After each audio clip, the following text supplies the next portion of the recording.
Understanding Your Potential, Discovering the Hidden You by Dr. Myles Munroe. Chapter 8, Challenge Your Ability. Your ability needs responsibility to expose its possibilities. Do what you can with what you have where you are. Theodore Roosevelt. The people who are blessings to humanity are usually men and women who decide there is more to them than what other people have said. People who bless the world are those who believe there is an ability inside them to accomplish something that has never been done. Though they may not know exactly what they can do, they try because they believe they can accomplish something. How high can you jump? I remember the day I found out that I could jump really high, about 8 feet high. Now, I can't jump that high intentionally, but I did it once when I was a little boy. There was a lady who lived behind our house from whose fruit trees we would occasionally feast and help ourselves. When we were little kids, we would crawl under the fence. One day while I was on her side of the fence, her very vicious dog suddenly appeared. I had just touched down after climbing the fruit tree. As I carefully considered the distance between the fence, the dog, and myself, I knew I had to make a run for it. I ran toward the fence with the dog close behind me. As the fence came closer and closer, all I could say was, "Oh God, I'm dead." All I could think was, "Jump." As I left the ground, my heart was pounding and my chest felt like an arcade full of shouting people. I was so afraid. When I landed, I was safely on the other side of the fence. When I turned around and looked at the dog, he was barking angrily because he couldn't get over the fence. I just thought, yeah, good for you. Suddenly I became very proud because I had gotten away from him. But when I started to realize what I had done, I looked at the fence and thought, how did I do that? I thank God for that dog. He was a blessing in my life. I never jumped that high before, and I never have since, but at least I know that I did it. I discovered that day there is a lot more potential in me than I realized was there. The same is true for you. You aren't doing more because no one has challenged you. I want to take you from the realm of waiting for people to challenge you and encourage you to challenge yourself. Don't wait for a dog to teach you how to jump. Jump by your own challenge. Don't just look at life and say, well, I'm going to wait until a demand is made on me and then I will produce. Make a demand on yourself. Say to yourself, look, I am going to become the best in this area no matter what people have done before me. Then go after that. You will accomplish it if you set out to do it. Tell me to come. That reminds me of a young fisherman who decided, I'm going to take a chance and try to walk on water. One night, as the disciples were crossing Lake Galilee, it was hard rowing. They were being tossed about by the waves because the wind was against them. As they struggled, a man came toward them, walking on the water. In fear, they cried out, "It's a ghost!" Only when he spoke to them did the disciples recognize that it was Jesus. Peter then said, "Lord, if it's you, tell me to come to you on the water." Matthew 14:28. And when Jesus said, "Come," Peter had the guts to respond to Jesus' order. I believe every one of those disciples could have walked on water. The potential was in them even as it was in Peter, but only Peter succeeded because only Peter had the courage to say, if you challenge me, I'll take your challenge. Although we may laugh or criticize Peter for sinking, none of us has ever walked on water. He's the only one who can say in heaven when we get there, I walked on water. What did you do? Everybody sees Jesus, but very few of us ask Jesus, tell me something to do. Give me something to challenge my potential men and women who are assets to the world and bring change for the better are those who give their potential something to maximize. Give your ability a responsibility. That will change the world. There is a wealth of ability in you, but you haven't given it any responsibility.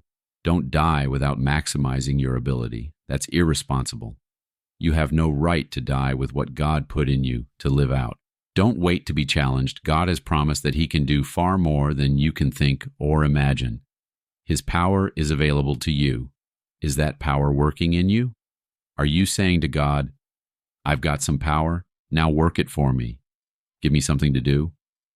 God has given you a skill or ability the world needs. He has been waiting for your birth. Perhaps he planted within you a unique ability to work for life. Imagine a dead baby turning purple in your hand. Others are thinking, Undertaker, but you know that God has given you a potential to restore life. You believe God and pray, by the power of His Spirit, God, this dear baby must live. Even though someone might overhear you, and that makes your prayer all the more difficult, you tap into the potential God planted deep within you and believe for the baby's life. God has given you a skill or ability the world needs. Miracles happen when we give our potential responsibility. God designed it that way. Don't allow the things within you to die with you because you did not challenge them. God planted the seed of potential within you. He made you according to the potential principle like the rest of His creation. Don't waste that gift. Give your potential some responsibility. Beat the odds. Men and women who make changes in history are those who have come against the odds and told the odds it is impossible for the odds to stop them. Don't throw yourself away. Don't let anyone else throw you away because you are up against some odds. The minute we see somebody in a wheelchair, something happens to us. We think the person is half a person. We almost treat him as if we apologize for his condition. We look at people who are blind, who have a withered hand, who walk with a limp, or who have only one arm as though they are half a person. We limit their potential to the wheelchair or the limp or the missing hand or the short arm. We reduce everybody to their bodies. You are not your body. Some of the greatest minds in the world are in wheelchairs. I think about President Roosevelt in a wheelchair. Did you ever think an invalid could be the president of one of the greatest nations on earth? I think of a young boy I recently read about. A great mathematician. He's suffering from a disease that destroys his bones. He's just sort of fading away. You should see him. He looks ugly compared to what we call beauty. His glasses are falling off on the side because his face is falling in. His nose is almost gone. His teeth are all messed up. His whole body is warped. He can't write. But they say he has the greatest mathematical calculations of our day. Professors come to his home, sit at his desk, and write everything he says. They are developing mathematical books for the universities from this brain in the chair. His illness has not destroyed his potential. His genius is not affected by his physical appearance. He's a young man who is beating the odds by using all the formulas God stored within him. Suppose you end up in a wheelchair next year with all the brains you have right now. Will you quit? Is your dream related to your body? Don't say no too fast. Some of you would just quit and get totally depressed and so sad. You'd say, oh, life didn't work out for me, and you'd allow all the dreams you have right now to die in the chair. You'd simply quit. Suppose you end up in a wheelchair next year with all the brains you have right now. Will you quit? I think about Mr. Penny, who started J.C. Penney's, born an orphan with no mother and no father. He didn't even know who his parents were. He refused to be like many people I know who sit around and say, everybody treats me bad. No one cares for me. I guess I ought to go on drugs and just blow it. Penny decided that there was a food store in him and a clothing store and a department store.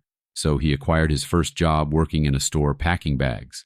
I can almost hear him saying in his mind as he packed bags one day, one of these days they're going to pack these for me. Like many others who have given much to mankind, Penny believed that he had the ability to make something of his life. And now we go and spend our credit card money at his J.C. Penney stores. Don't give up because you are physically handicapped. Don't give up if you are facing great odds. Your potential is not determined by whether you can see the fine print of a book, walk across the street, or lift heavy objects with both hands. Your potential is not destroyed because your mother is an alcoholic, your father's a junkie, or you have no parents at all. There are many people in wheelchairs who have given up. There are many people who come from the wrong side of town or a bad family situation who have given up. Don't be one of them. Beat the odds. Shortcuts don't work. Ben Johnson is an athlete from Canada who set many world records. In 1987, he set the world record in the 100-yard dash at 9.83 seconds. In 1988, he broke his own record, winning the race in 9.79. But it is difficult to be correct in calling that a world record because the last record set was not the record of Ben Johnson. It was the record of a steroid pill. That record belongs to Ben Johnson plus the chemicals. We will never know Ben Johnson's potential as far as running the 100-yard dash is concerned. Could he have run 100 yards in 9.79 seconds without the chemical? Possibly, but we will never know because Ben Johnson negated his potential by trying a shortcut. There was no reason for his shortcut. He had a world record, he had his name in history, and it was a good name. How sad to destroy a good name by a little bit of chemical. I picked up a magazine on an airplane in which there was an advertisement that said, "Would you like a doctorate degree? Call us." I often read that advertisement and wonder how many have called them. If I did not realize that you cannot get something for nothing, I probably would have called them. Many have. There are people out there with doctorate degrees or with doctorate letters in front of their names who will never know their potential. They didn't allow themselves the chance to see what they could really do. They have the degrees, but they didn't fulfill the requirements. There are no shortcuts to developing your potential.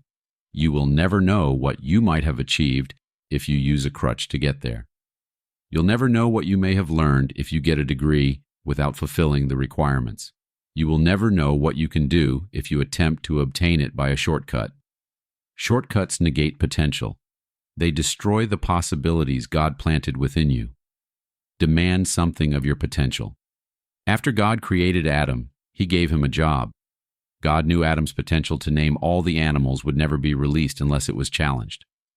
Potential must be exercised to be fulfilled. Demands must be made on potential if it is to be released and fulfilled. God has given you potential. Unless you make demands on it, you will die with it. Unless you venture to try things you've never done before, you'll never experience the wealth that lives within you. Decide today, I'm going to do something I've never done before. I'm going to get a promotion this year in my job. I'm going to win more people to Jesus this year than my church and my pastor ever did. If you have a business, resolve to cut the overhead and increase service. Give your potential some demands. It needs to be maximized and challenged. Potential must be exercised to be fulfilled. The greatest works in the world will be done by people who don't care who gets the credit. I don't want to be famous. I just want to be faithful. I don't want to be well known. I want to be well used. I don't want to be powerful. I want to be potent. Success requires striking out on new paths instead of traveling those that are well worn. Genius is 1% inspiration and 99% perspiration. There are many people with great ideas, but they have no desire to try. There are 4 steps to the accomplishment of your dream. Prepare prayerfully, plan purposefully, proceed positively, pursue persistently. Failure is the path of least persistence. Don't be afraid to try. No one can climb beyond the limitations he has placed on himself. Success is never final. Failure is never fatal. It is courage that counts. Courage and the willingness to move on. A great deal of talent is lost to the world for want of a little courage. Every day sends to the grave obscure men whom fear and timidity have prevented from making their first attempt to do something. Never tell a person that something can't be done, because God may have been waiting for centuries for someone ignorant enough to believe that the impossible could be possible. Success is never final. Failure is never fatal. The poorest of men are men without a dream. Don't be so afraid of failure that you refuse to try. Demand something of yourself. Failure is only an incident. There's more than the failure. There's success deep behind that failure. Failure is the opportunity to more intelligently begin again. When you fail, that is a great chance to start again. Learn from it and move on. Don't be paralyzed by the failure. One good thing about failure is that it is proof that you tried. The greatest mistake you can make is to be afraid of making one. People who do nothing in life are usually people who do nothing. People who don't make mistakes in life are usually people who didn't have a chance to make any because they never tried.